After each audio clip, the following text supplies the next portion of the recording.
Have you ever stopped to think how far an Athena's knight would go if he were thrown into the world of Dragon Ball? It may seem wild to imagine Seiya, a galaxy-traversing hero, alongside Go-Kuu, Vegeta, and the crew that shakes the universe. But that's exactly why this battle makes sense. Putting Cosmo against Kai, comparing insane feats, and finding out where, realistically, Seiya would stand his ground, if there would be a point where he would be crushed mercilessly, or if he would sweep through the entire Dragon Ball universe.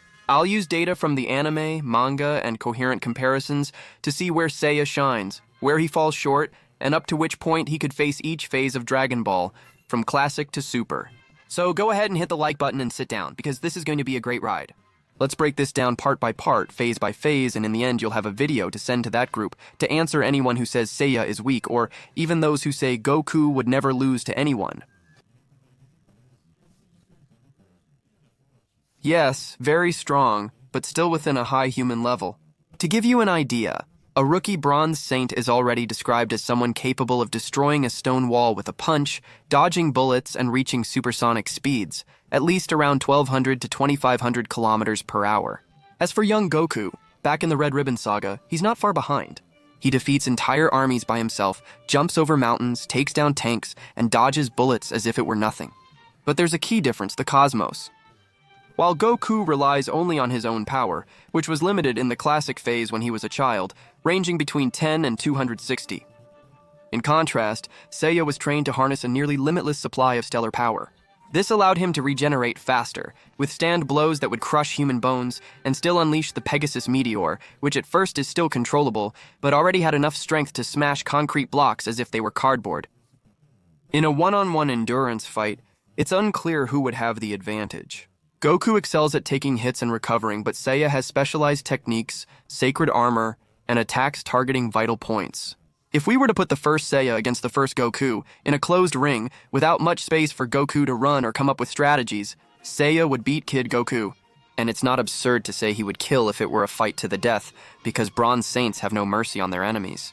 On the other hand, if Goku maintained distance, leveraged the environment, and utilized the power pole or even a weaker Kamehameha, it would be a challenging battle. But in the end, the first Seiya would have the advantage over the first Goku, Kid Goku. So at the low scale level, point for Seiya, but hold on, because Goku grows really fast. Alright, as the story progresses, Seiya develops rapidly. He goes from being a kid breaking rocks to a Bronze Saint who withstands energy blasts, dodges attacks from supersonic opponents, destroys armor, and even starts facing Silver Saints, who are dozens of times stronger than the Bronze ones. At the peak of the Bronze phase, Seiya has feats like breaking force fields, cutting through energy attacks with the Pegasus Meteor Fist, and withstanding explosions that could devastate city blocks. And all of this with just a low-level Cosmo, which he gradually burns to unleash even more power. Meanwhile, Goku transforms from a child with a power level of 260 to an elite warrior. At the beginning of the Saiyajin saga, he already had 8,000 base power. Using the Kaioken, he could multiply that by 2, 3, even 4 times, surpassing 32,000 at key moments, like in the fight against Vegeta.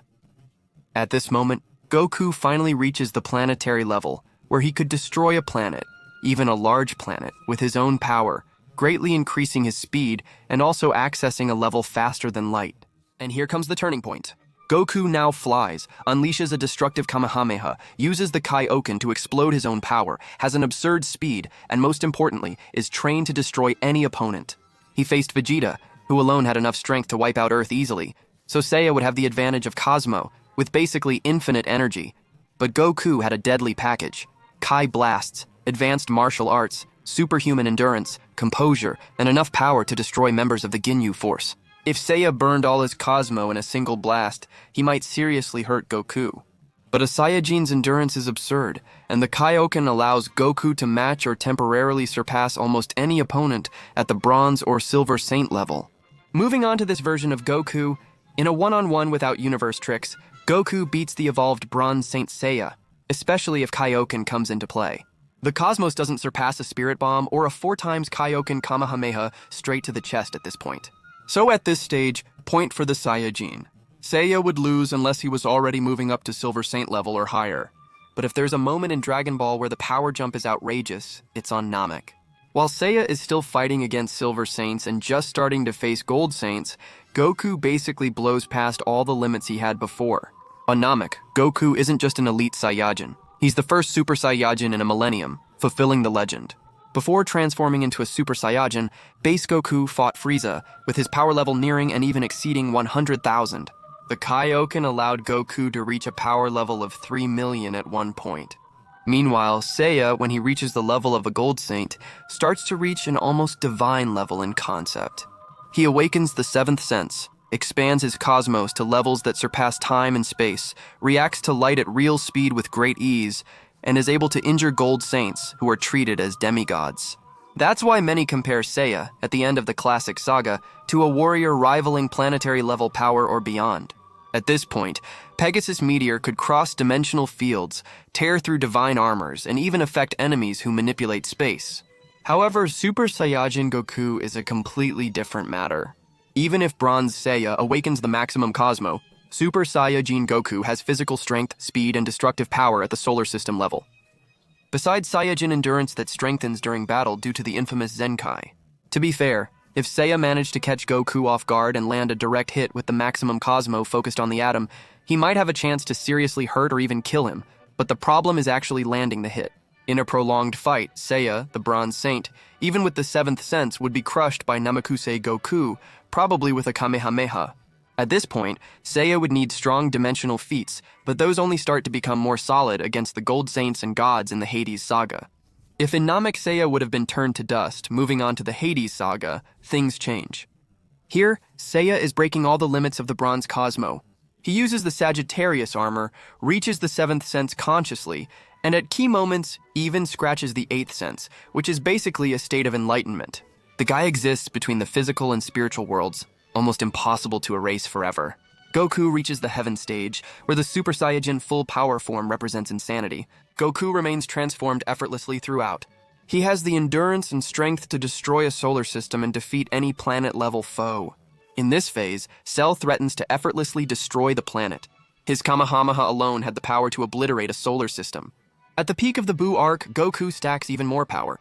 He reaches Super Saiyajin 3, a form that massively multiplies his strength, speed, and Kai. Super Saiyajin 3's immense power causes the planet to tremble from its energy pressure, and he manages to go head-to-head with Majin Buu, a being who can regenerate from anything, blow up planets with laughter, and even warp reality in a bizarre way. But what about Seiya? With the gold armor, Seiya can face lesser gods and air specters, cross dimensional fields, travel through the underworld, and even fight immortal entities, all by burning his cosmos to such an absurd level that he ignores common physical laws. The advantage here is the hacks. While Goku is still more destructive, Seiya has hacks like dimensional travel, atomic destruction, spiritual resistance, and attacks that can reach the enemy's essence, not just the physical body. If he catches Goku off guard, a well-placed blow could disintegrate him at the subatomic level. The challenge would be landing the hit. Full-power Goku from the Cell and Buu sagas is extremely fast. He reacts to enemies who cross planetary distances in seconds, just like Gotenks himself did. He senses Kai instantly, any energy from anyone, and he also has the Kamehameha, which can erase at least on a multi-systemic level, or even universal depending on the interpretation. Seiya could force an ugly fight if he cornered Goku in a closed area, burning his cosmos to the maximum to immobilize or destroy atoms, but a Super Saiyajin 3 Ki blast in an open space could pulverize everything. Seiya's cosmos isn't infinite without cost. It gets depleted. Goku has immense reserves and Zenkai, allowing him to return stronger if he survives. Therefore, against Goku, Cell, or Majin Buu, Seiya with his gold armor would even be a threat, but on average he would lose. Is it possible for a good fight to happen? Yes. But to win cleanly? I believe it's unlikely, unless it was a spiritual versus spiritual fight. Then Seiya's hacks could surprise, but now is when things really get serious. While at the end of the classic saga, Seiya is already playing with crossing dimensional barriers, defeating specters that are direct extensions of the god of the underworld, and using the eighth sense to keep existing even after being dead. In quotes, Goku makes leaps that make the classic Saiyajin level look like a warm-up exercise. In Dragon Ball Super, Goku reaches Super Saiyajin God, a form that connects his ki to divine ki, allowing him to fight against gods of destruction like Beerus, who could evaporate planets with a single breath. Just the clash of punches between God Goku and Beerus shakes the entire universe, not as a metaphor, but literally, with shockwaves that could wipe out all of creation if they weren't contained. Then comes Super Saiyajin Blue, which is basically God power, but in the Super Saiyajin form only more refined and controlled. Then Goku is able to fight at absurd speeds, react to attacks from beings who jump from one galaxy to another as if it were just a block away, and his ki is invisible to common sensors. Only gods, angels, or very well-trained mortals can sense it. When it seems like it can't get higher, there's Ultra Instinct, the real game changer. In Ultra Instinct, Goku doesn't think. His body reacts on its own, dodging any attack and responding with perfect speed and precision. Goku's power is a mortal version of an angelic ability, putting him just below the reality-ruling gods in the Dragon Ball universe. But where would Seiya fit into all this?